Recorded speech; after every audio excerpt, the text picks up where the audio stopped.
Hey, good morning. It's Michael Coburn and welcome to Michael's Monday Morning Mojo. You know, today I want to talk a little bit about intermediary. Very important subject, but I think there's still a lot of confusion out there in the real estate community. So let me explain a little bit as to how it works. So first of all, you've got the broker up on top, right? REMAX Town & Country. Everybody in my office works under my brokerage. Now, you have a seller that wants to sell a house, and you've got a listing agent. Well, the listing agent is under our brokerage, right? The listing agent has the seller sign a listing agreement, which is a representation agreement. So now the listing agent and everybody in this brokerage represents the seller, okay? Everybody in the brokerage represents the seller. So now you've got a buyer. The buyer is interested in this same home, and the buyer calls the listing agent directly. Maybe it was off a sign call, maybe it was an ad call, whatever, doesn't matter. The buyer calls the listing agent. Listing agent asks the questions, right? How soon do you need to get in a home? Have you talked to the lender? Are you going to be paying cash? Are you currently being represented by another real estate agent?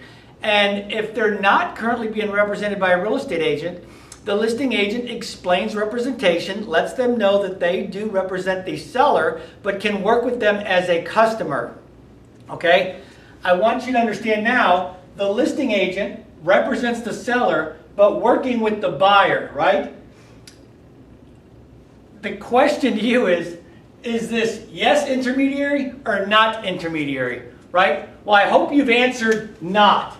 In this scenario, that is not intermediary, right? I know a lot of listing agents, what they want to do immediately when they get a buyer call here is they say, hey, you need to have representation. Let me have you sign a buyer's rep agreement, and then we'll do intermediary. Well, what you just did there is you threw the seller under the bus, right? The seller hired REMAX Town & Country. They hired you as their agent to represent them in their best interest.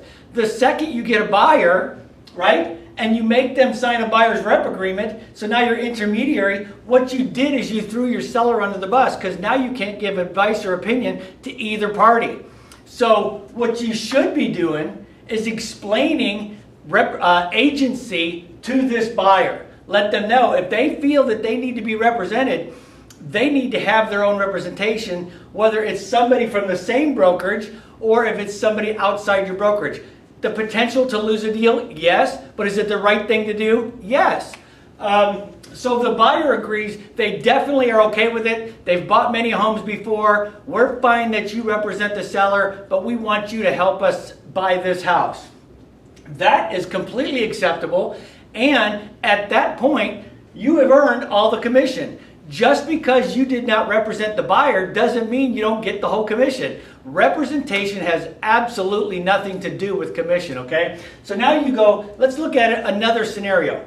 You've got the broker, you've got a seller that lists with the listing agent, right? But now you've got a buyer over here. They like this house. What they do is they call the office. They get a buyer's agent from the same brokerage. The buyer's agent says, listen, before I can take you out to show you any property, it's our policy to meet in the office and have a quick buyer's orientation. They have the buyer orientation. Now that buyer's agent, right, has them sign a buyer's representation agreement. And then, so now what this means is this brokerage is now representing the buyer, and this brokerage is also representing the seller. So at that point, if this buyer makes an offer on this home, this right here is intermediary. This is yes.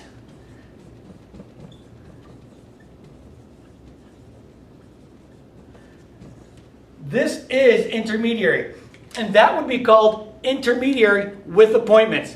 Me as the broker is appointing the listing agent to represent the seller, and me as a broker is appointing the buyer's agent to represent the buyer. But because they're both under the same brokerage, right, that's called intermediary, okay?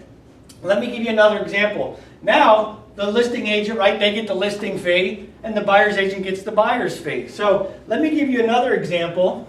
Let's say you've got something like this.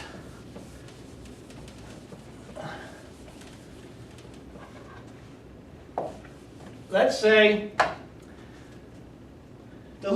we list the seller's home, okay? The listing agent lists the seller's home.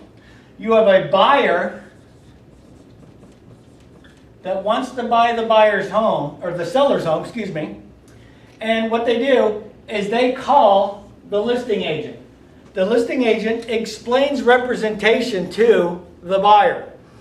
The buyer understands they don't have an agent, they just want to see the house. They don't know if they want to buy it, they don't know anything about it. The listing agent, representing the seller, shows the seller's house.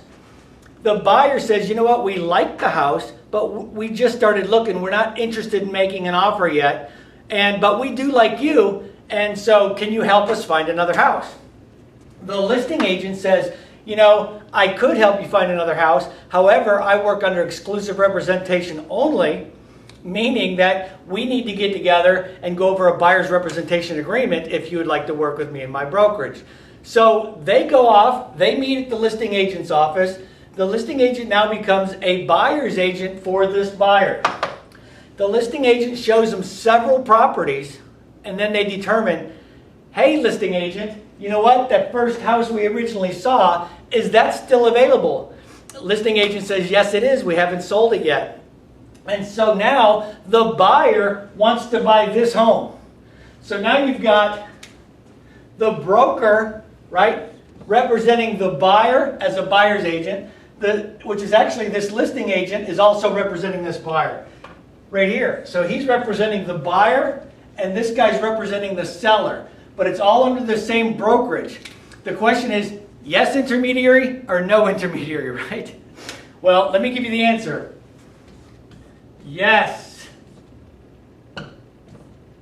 That is intermediary. That is intermediary without appointments. So that would be considered intermediary without appointments. At this point, because now he's under a buyer rep agreement with this brokerage, with the same agent, and the seller is under a listing agreement with the same brokerage under this agent, there's one agent, one brokerage that's called intermediary without appointments, okay? Now, the same thing applies to leases, folks. It doesn't matter if it's a purchase or a lease, that same intermediary rules apply. And just remember this, commission has absolutely nothing to do with representation, okay? You can represent one party or the other party or both parties as an intermediary with or without appointments. I hope this helps.